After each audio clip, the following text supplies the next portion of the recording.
The four children, Chacham, Rasha, Tam, Ve'echad she'eno yodea lish'ol. Wise, rebellious, simple, quiet. In the Torah, parents tell the Passover story to their children in different ways. The Haggadah tells us that's because the children themselves are different. People learn stories in many different ways. These four children are examples of different ways to ask and answer questions about Passover. As you read about them, try to think of other questions someone might ask about the seder and the story. What parts of the seder are you curious about? You can also think about different ways someone might tell the story to help everyone learn it. How can food help us tell the story? How can songs help? How about pictures?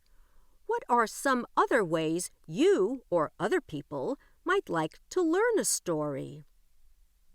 Wise child, rebellious child, quiet child, simple child. The wise child inquires, what are all the rules and customs for celebrating Passover?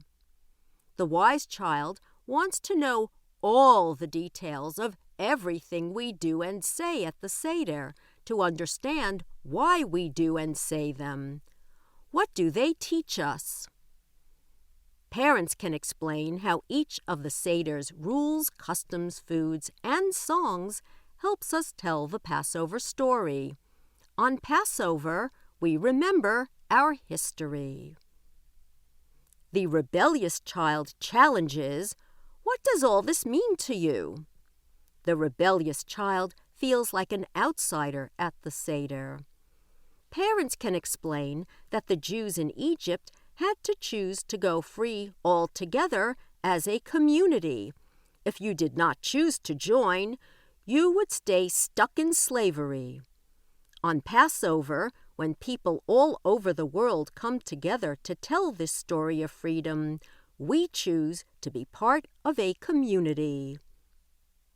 The simple child asks, what's going on?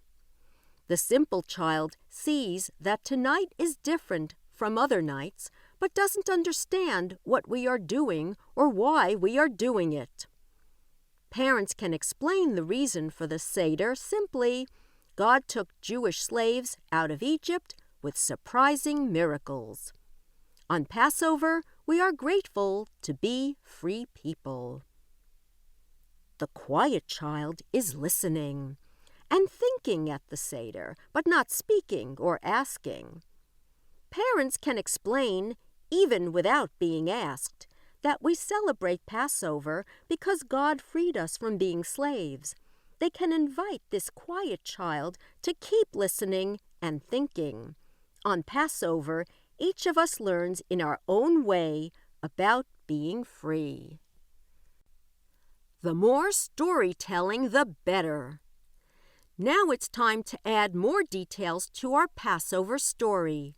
We will tell how we became slaves in Egypt, what it was like for us there, and then how we were liberated. The following 4 verses from the Torah tell the basic story, but there is a lot for us to describe, ask, act out, and explain. On Passover, we encourage everyone to talk about this story. The more, the better. Our ancestors wandered from Mesopotamia. They traveled down to Egypt to live there with just a few people. There they became a great nation with many, many people. Our ancestors wandered. Get up and wander. Pick a song to sing while everyone wanders around the table or the room. Then go back to your seat where you feel at home. To live there.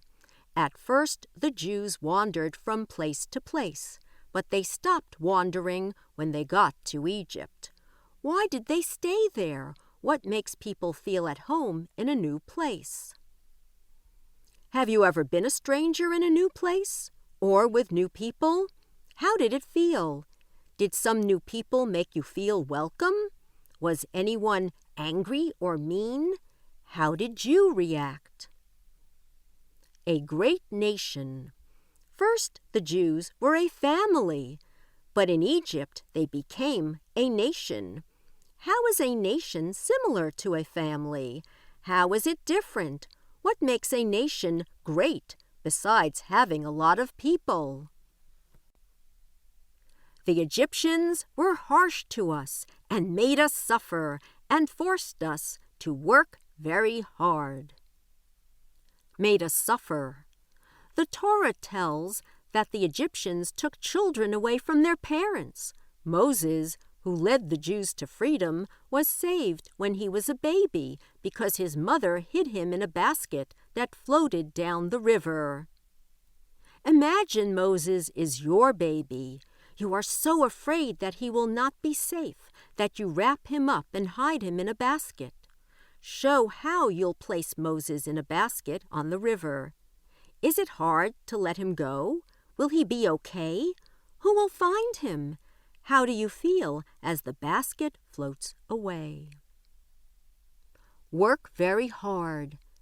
Pharaoh, the ruler of Egypt, forced the slaves to build cities and pyramids and even make the bricks for building. Is it cruel to make someone work hard? What kinds of hard work are good for us and what kinds are cruel? Pretend you're a slave, lifting heavy bricks in the blinding sun. Your whole body aches, and you're not allowed to stop. Show how it feels to be forced to work so hard. What are you thinking to yourself as you work? We called out to God, whom our ancestors had prayed to. God heard our voice and saw our pain, our struggle, and our suffering. Called out.